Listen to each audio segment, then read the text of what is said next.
Banks supporting Chinese refineries to buy Iranian oil risk sanctions, U.S. warns. The Trump administration has issued a warning to U.S. and international banks that dealing with private Chinese refineries that purchase Iranian oil could expose them to U.S. sanctions. Financial institutions should be on notice that the department is leveraging the full range of available tools and authorities and is prepared to deploy secondary sanctions against foreign financial institutions that continue to support Iran's activities, the Treasury Department said in an April 28 statement. The U.S. government has ramped up efforts to cut off the Iranian regime's oil revenue as part of its broad campaign dubbed Operation Economic Fury. According to the Treasury Department, about 90% of Iranian oil exports go to China, primarily bought by smaller, private Chinese refineries known as teapots. This revenue ultimately benefits the Iranian regime, its weapons programs, and its military, the Treasury said. Some Chinese teapot refineries have used the U.S. financial system to conduct dollar-denominated transactions and procure U.S. goods. In an accompanying alert, the Department's Office of Foreign Assets Control urged U.S. and foreign financial institutions to take steps to avoid facilitating transactions involving Chinese teapot refineries that may be importing Iranian oil. Financial institutions should exercise enhanced due diligence in dealing with China-based teapot refineries, particularly those located in the eastern coastal province of Shandong, given the heightened risk that transactions with these refineries could involve Iranian-origin oil, according to the alert. The office also recommended that financial institutions communicate their expectations regarding sanctions risks to their correspondent Chinese banks and gather additional information on relevant customers and transactions.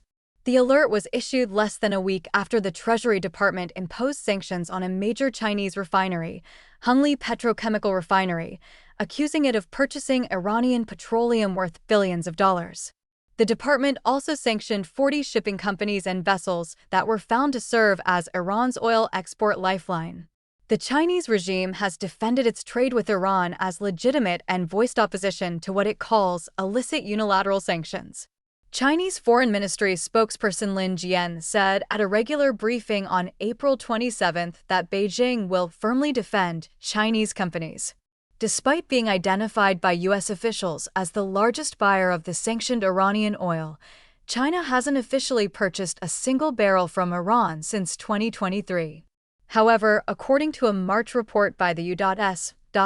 China Economic and Security Review Commission, Chinese entities have developed a sophisticated network to import Iranian oil and facilitate payments.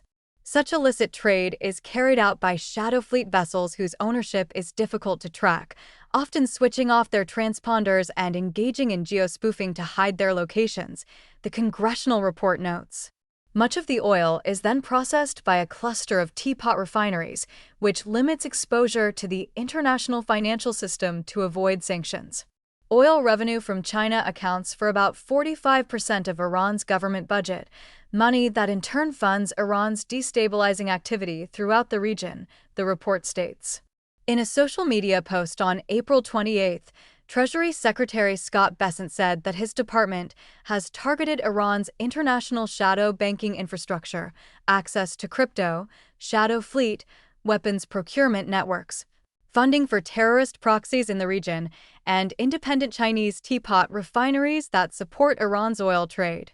He said Karg Island, a key hub for Iranian oil export, is soon nearing storage capacity, which could result in a daily revenue loss of an additional approximately $170 million and cause permanent damage to Iran's oil infrastructure.